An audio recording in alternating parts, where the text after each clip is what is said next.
Another strategy that they'll use to try to make chess players more intelligent is to improve the heuristic.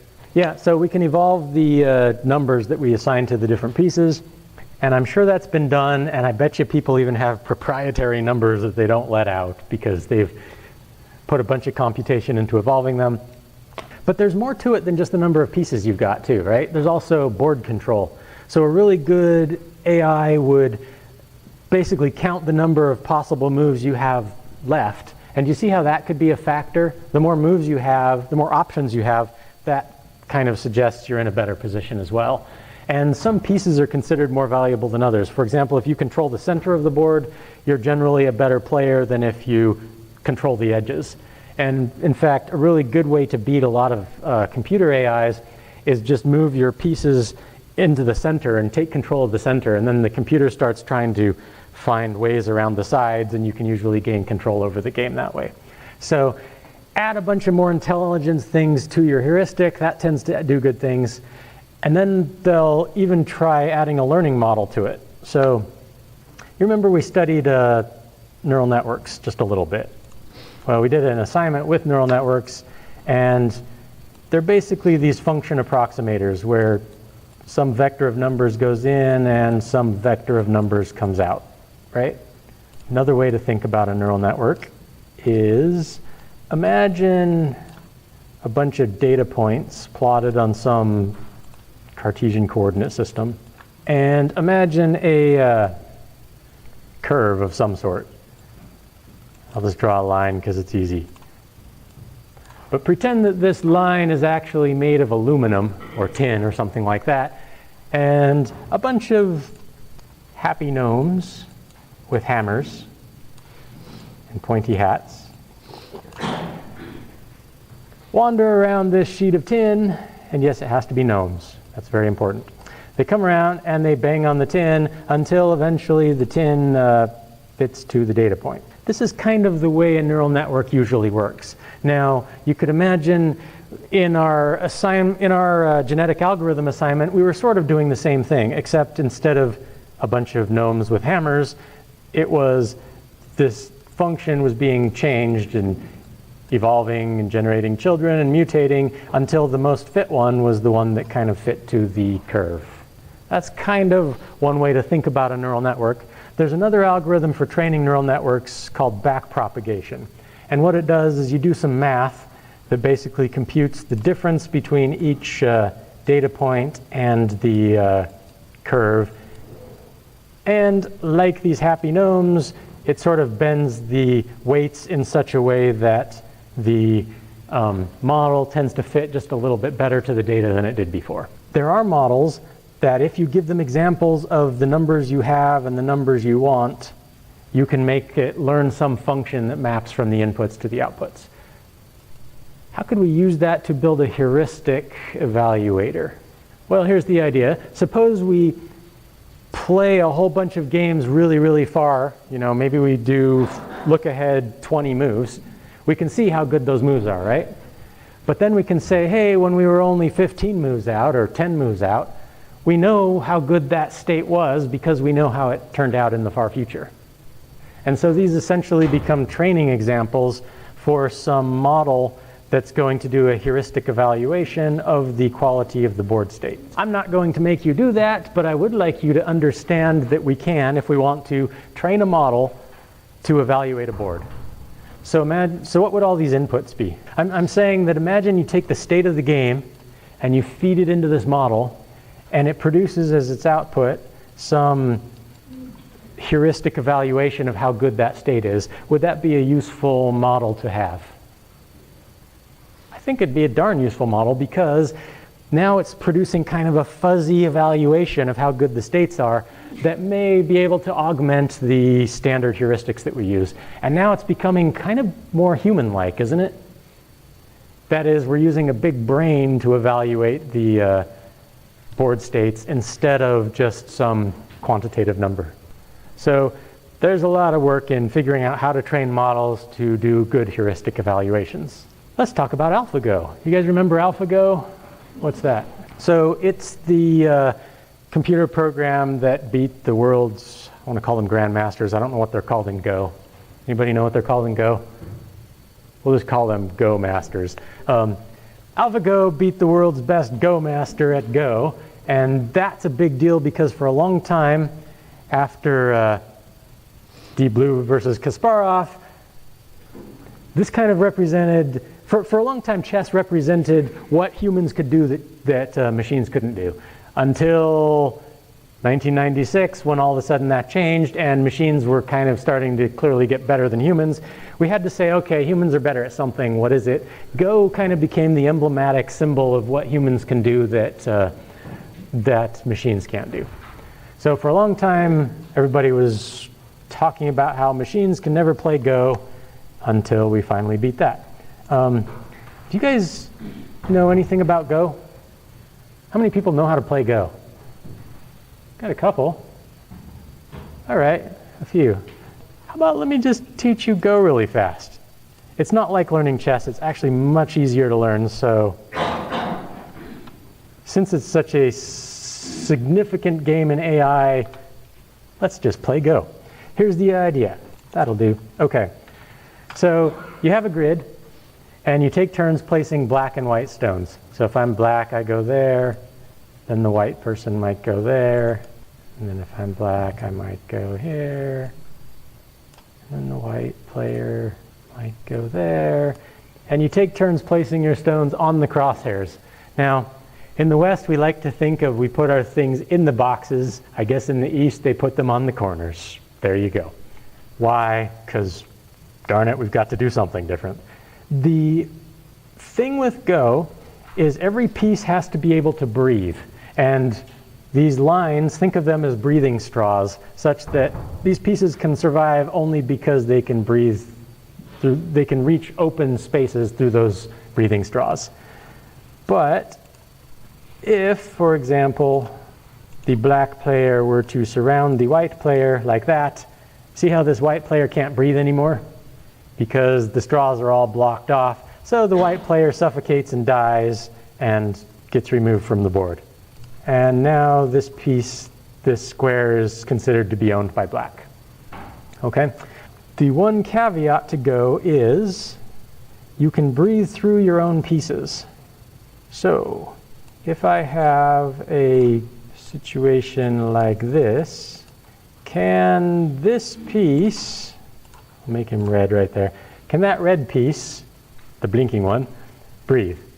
And the answer is yes, because he can breathe through this one to this spot right here, which is an open spot, or through any of his neighbors to an open spot. But you can't breathe through your opponents. Okay? And there's one last rule that you have to know, and then basically you understand all of Go. And the last rule is this. Your piece the piece you place is evaluated first. When you place a piece, it has to take a breath before it suffocates anything else.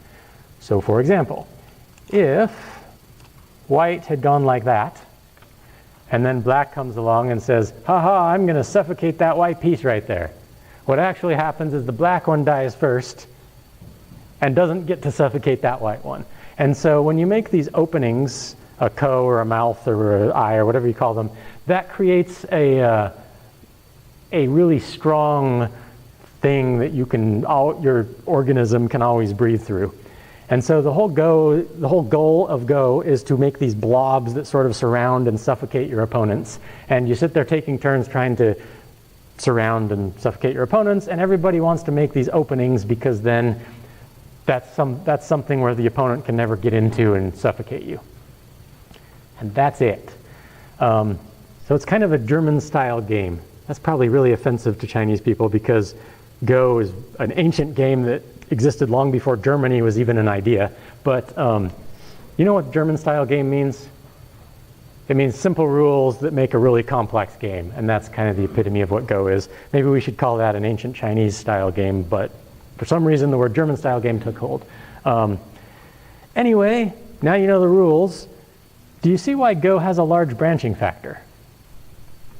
Well, like tic-tac-toe, you can go in any of the 19 by 19 spots on the board, which means that instead of a branching factor of 35, there's a branching factor of 361.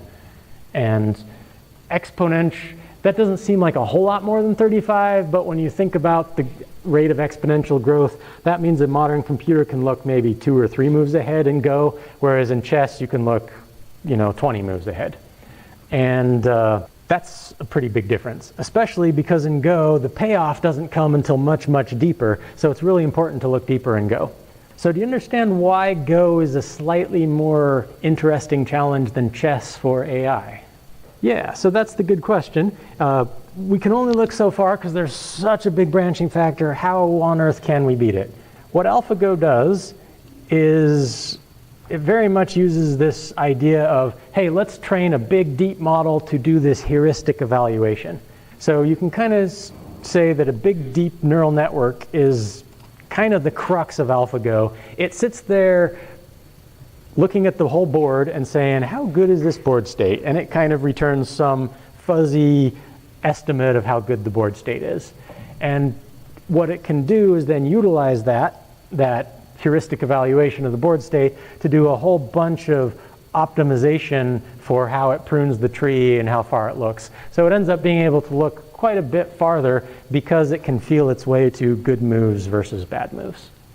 Now, I need to disclaim, I haven't actually studied the Go algorithm. I'm just kind of repeating some stuff I've heard. So I'm pretty sure that's how it works, but I don't know the specific details. If you want to go read the paper, you might find out that everything I said is wrong. But I'm confident enough that it does work based on it's powered very much by a strong heuristic evaluator that's really just a deep neural network that's been trained to evaluate the quality of board states and moves.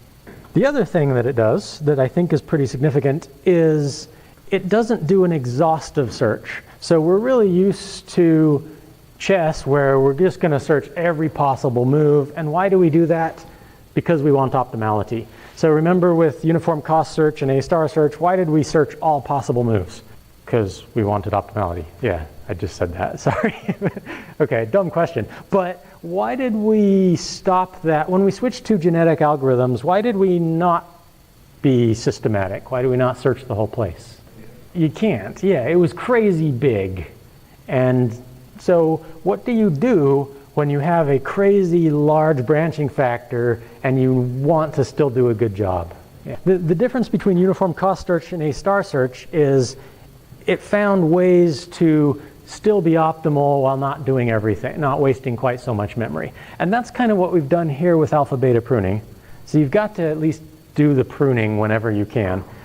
But then at some point you kind of take a leap and you say, hey, maybe optimality isn't that important anymore. And what if we only search probabilistically? Or what if we only search, through some iterative process, we just search a lot of the space. Can we call that good enough? That's kind of the principle we introduced with genetic algorithms, right? Well, let's ask, how can we do that with a tree that we need to search? The answer could be a genetic algorithm. That's not the one AlphaGo uses. It actually uses something called Monte Carlo sampling. Anybody ever heard of that? Okay, well, let's talk quickly about Monte Carlo sampling. So, here's a box. Here's a circle. What's the area of the circle? That's too easy. Just measure the radius. Okay, what is the area of this blob? What percentage of the square does it occupy?